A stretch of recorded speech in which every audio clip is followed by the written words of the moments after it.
आतंकी अड्डे पर एयर स्ट्राइक में जैश की 4 इमारतें ध्वस्त हुई थीं।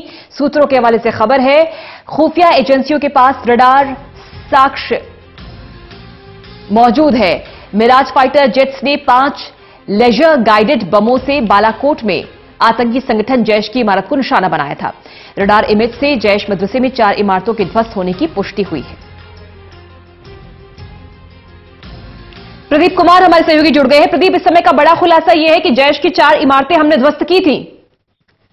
देखिए, बिल्कुल, और इंडियन एक्सप्रेस अखबार ने ये दावा किया है, जो कि खुफिया जो जानकारी मिली है आतंकी अड्डे पर जो एयर स्ट्राइक की गई थी 26 तारीख को, उसमें दरमियानी रात के दौरान जो जेट फाइटर मिराज, उन्होंने 12 जेट फाइटर मिराज में अटैक किया था बालाकोट में, और जैश की 4 इमारतों को निशाना बनाया गया था। खुफिया एजेंसियों के पास रडार साक्ष्य मौजूद है।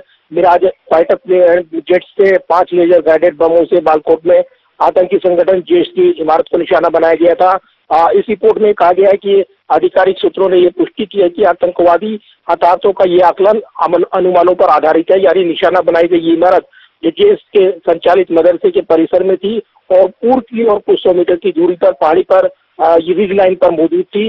इसको निशाना बनाया गया और इसमें मदरसा तलीम उल कुरान चल रहा था, जिसमें जिन 4 इमारतों को निशाना बनाया गया। तो सरकार के शीर्ष सूत्रों ने इंडियन एक्सप्रेस को ये पुष्टि की है और विशुद्ध रूप से ये अनुमान पर आधारित ये आंकड़ा लगाया जा रहा है कि इससे कितना नुकसान हुआ होगा, क्योंकि कहीं ना कहीं जब 4 इमारतें ध्वस्त हुई होंगी, उसमें मौजूद आतंकी, उनके हैंडलर, ये तमाम वो लोग मारे गए होंगे और जिनको लगातार पाकिस्तान नकार रहा है। लेकिन जिस तरीके से पाकिस्तान की बौखलाहट बढ़ी और उसने जिस तरीके से एक्शन जवाबी कार्रवाई करने की कोशिश की, ये उसी का नतीजा था कि एक बड़ी कार्रवाई यहाँ पर हुई थी। और अब इसकी पुष्टि करते हुए यहाँ पर ये बताया जा रहा है कि जो साक्ष्य खुफिया एजेंसियों के पास है, उसमें सिंथेटिक अपर्चर रडार यानी SAR से जो इमेजरी के रूप में सबूत है, उनसे पता चलता है कि जो लक्ष्य के रूप में पहचाने गई 4 इमारतों को निशाना बनाया गया, उनको लेजर गाइडेड बम से उड़ाया गया था और ये एक बड़ा ऑपरेशन बताया जा रहा है। तो एक बड़ी खबर आ रही है कि 4 इमारतों को ध्वस्त किया गया था। तो आप मान सकते हैं कि सैकड़ों आतंकवादी इसके जरिए मारे गए। बिल्कुल, और शायद अब ये वो समय आ चुका था प्रदीप, जबकि आतंक पर निर्णायक प्रहार की दरकार थी। देखिए, बिल्कुल, और सरकार ने साफ कर दिया है कि आतंक और बातचीत साथ साथ नहीं चल सकते। यानी विंग कमांडर अभिनंदन की वापसी हो गई है सकुशल, वो दिल्ली में सेना अस्पताल में उनका मेडिकल किया जाएगा आज। और इस बीच जिस तरीके से ये पुष्टि हो रही है कि 4 इमारतें उड़ा दी गई, क्योंकि कहीं ना कहीं ये खबरें अब आ रही हैं। और इससे पहले सेना ने जब अपनी प्रेस कॉन्फ्रेंस की थी, तब उन्होंने ये कहा था कि सबूतों की बात है तो जब सरकार कहेगी वो रिलीज कर दिए जाएंगे। तो सीधे तौर पर इतना बड़ा जो ऑपरेशन अंजाम दिया गया था, इसमें साक्ष्य मौजूद है। और जो सैटेलाइट इमेज यहाँ पर जिसका दावा किया जा रहा है, ऑफिशियल सूत्रों के मुताबिक ये रिपोर्ट अब सामने आई है, जिसमें 4 इमारतों को ध्वस्त किया गया था। यानी एक बड़ा ये एयर स्ट्राइक था और उसके बाद ही पाकिस्तान की बौखलाहट देखने को मिल रही है और उसके जरिए वो दिखाने की कोशिश कर रहा है कि वो भी जवाब कार्रवाई करेगा। वो कोशिश उसने की थी जो नाकाम कर दी गई थी। बिल्कुल, हमने 40 जवानों की खून का एक कतरे का बदला लिया है प्रदीप, और पूरी दुनिया, पूरा विश्व न्यू इंडिया को महसूस कर रहा होगा इस समय।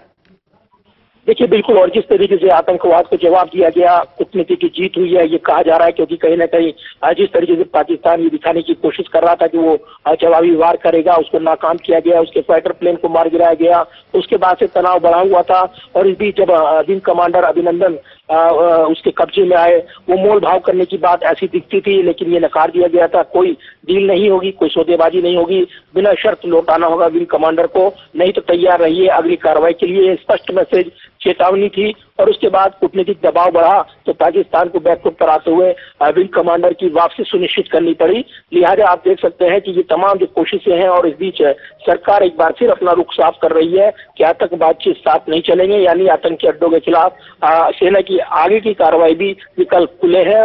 वो जब भी उनको जरूरत महसूस होगी तब वो कार्रवाई करेंगे। सीधे तौर पर अगर पाकिस्तान कार्रवाई नहीं करता है, आतंक के खिलाफ वो माहौल नहीं बनाता है बातचीत का, तब तक कोई बातचीत नहीं हो सकती। बिल्कुल, ये हमने चेता दिया है एयर स्ट्राइक करके प्रदीप कि हम उस स्थिति में हैं, अब उस मनोदशा में हैं जब हम अपनी ताकत का इस्तेमाल करने में जरा भी अब संकोच नहीं करेंगे। देखिए बिल्कुल, और अभी तक पाकिस्तान जो है न्यूक्लियर वेपन्स का खतरा दिखाता था, लेकिन इसको दरकिनार कर दिया गया है अंतर्राष्ट्रीय कूटनीति, और कहीं ना कहीं ये पूरी तैयारी के साथ एयर स्ट्राइक की गई थी, ये कहा जा रहा है। तो कहीं ना कहीं जिस तरीके से पाकिस्तान ये दिखाने की कोशिश करता है, एक बार फिर नकार रहा है कि देश का इसमें हाथ नहीं है पुलवामा आतंकी हमले में, लेकिन जो साक्ष्य है, जो डोजियर मुहैया कराया गया है पाकिस्तान को, अब वो सीधे तौर पर उसको नकारता हुआ दिख रहा है। पहले वो कह रहा था सबूत दीजिए सबूत दीजिए, लेकिन अब एक बार फिर ऐसा लग रहा है। एक के बाद एक हम देखते हैं, मुंबई आतंकी हमला हुआ, उसके बाद जिस तरीके से पठानकोट, उरी, और एक सिलसिला है पुलवामा तक, लगातार पाकिस्तान। बिल्कुल, हम जानते हैं कि पाकिस्तान का जो चरित्र है, जो स्वभाव है, वो छल कपट से भरा हुआ है। मुंह पर मीठी मीठी और पीछे किस तरह से नापाक हरकत करता है सब जानते हैं, लेकिन अब मुंह तोड़ जवाब, जो कि भारत अब जरा भी संकोच नहीं करेगा बड़ा कदम उठाने में। शुक्रिया प्रदीप कुमार इस खबर पर जानकारी देने के लिए।